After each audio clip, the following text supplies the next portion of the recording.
Keke Palmer said, baby, she is emphasizing y'all the importance of financial discipline, revealing y'all that living below her means is essential, honey, to her long-term security, baby. She said, honey, quote, I live under my means. She said, I think it's incredibly important. She said, if I have $1 million in my pocket, my rent is going to be $1,500. My car note is going to be $340. She said, and I don't need a Bentley, a Bentayga. She said, I ride in a Lexus. She told that to CNBC. Now, they said Keke Palmer's frugal mindset was shaped by her childhood lessons and her parents' sacrifices, y'all. She said, my parents at their best made $40,000 a year. She said, I was making that, honey, a damn show. She said, do you live in a similar money structure? And she went on to say, baby, this is how she gonna live, and it ain't nothing nobody can do about it, and she live below her means.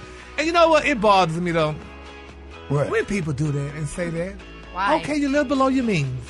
Okay, and if somebody want to live, what get on your nerves about it? Because damn it, that's you. If I want to live, if I want to buy a damn a Hyundai and you want to buy a Toyota, girl, buy what you want to buy and do what you want to do. And so it's like you judging me and trying to tell me, oh girl, I live below my means, and you living like that. And okay, that's fine. Then go live how you want to live, honey, and that's good because we're all dead and gone, honey. That money gonna go to somebody else. Yeah, somebody you can't take it with you. You can't take none of it with you. You decide, well, girl, I ain't never seen nobody in heaven with some bands. Never. Okay, honey, you decided, honey, well, girl, I really wanted to eat a steak today, but I ate a hamburger, and you drive there. Well, girl, you should have had that steak.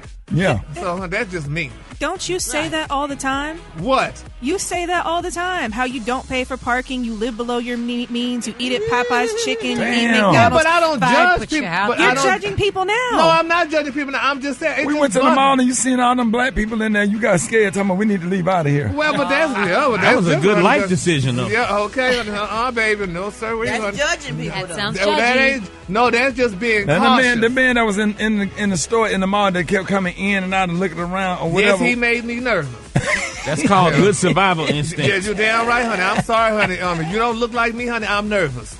So, right. Honey, baby, when you sagging and honey, just looking hard and stuff like that. And they had a hoodie on. And having a hoodie on, baby. I'm like, And honey. twisting his hair and walking. Yeah, and just kept had that pistol sticking out his thing. Exactly, honey. Yes, sir. So, honey, I mean, you know.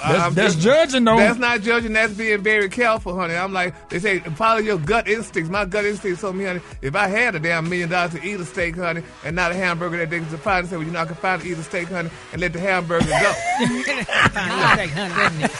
No, so that's that. But anyway, congratulations, Keke. We love you, girl, and you continue, honey, living below your means, honey. Do what you got to do, honey. Then we got to pay that doggone boy child support when you take the baby from you. You're going to wish you did live above your means. That's neither here nor there.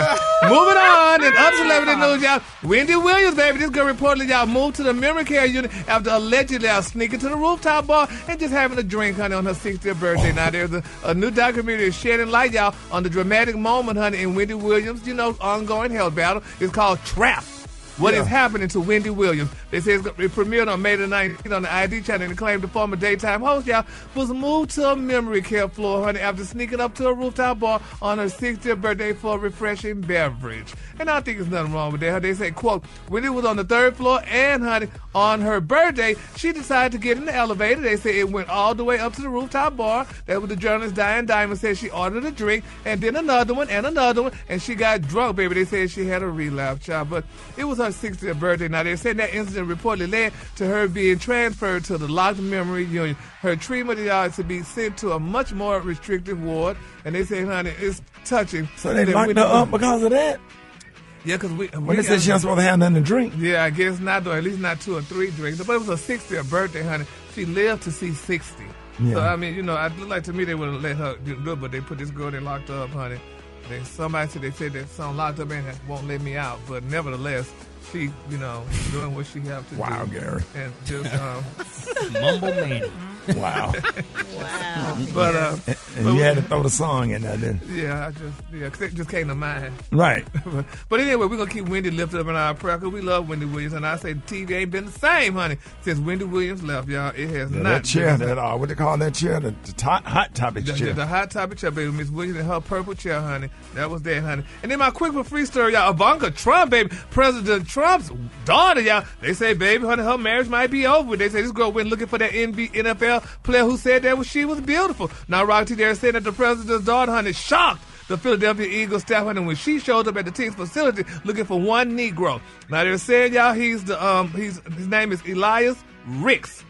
Now y'all know who he is. He's one of the Philadelphia players or whatever. They say, honey, when he said that Ivanka Trump was beautiful, she heard it, and they said she had to go find him, and she went to the locker room and left him a note. Found him? She found him, honey, and she left him a note, baby. That's she said, what I'm talking about. She left him That's what I'm talking about. She said, honey, her tweet said, miss you today, honey, at Elias Ricks, honey. And they said he was all happy about it and stuff, honey. So, but what? Go Her dad after would kill what you her. know. Her dad She got a would- husband, though. She got a husband, honey. He lame. She don't like him. Evidently He lame. Black of the berry, baby. Yeah, she want a big football player play for the Eagles. You know, everybody seen Donald Trump's son-in-law. You know he ain't tearing that up. But they say the 23-year-old quarterback was clearly smitten by the president's daughter at the event, but they say, honey, he caught her eye as well as she caught his eye and stuff like that. But they say she brought her 3 children with her, Arabella Rose, Joseph, and Theodore. They said, and those boys carried footballs, y'all, honey, for the players. But she got to lay in her husband and think about the Philadelphia Eagles. That's worse. Yeah, you let her go, dog. That's what The moment she laying in the bed with you thinking about somebody else, that ain't good, man. I know,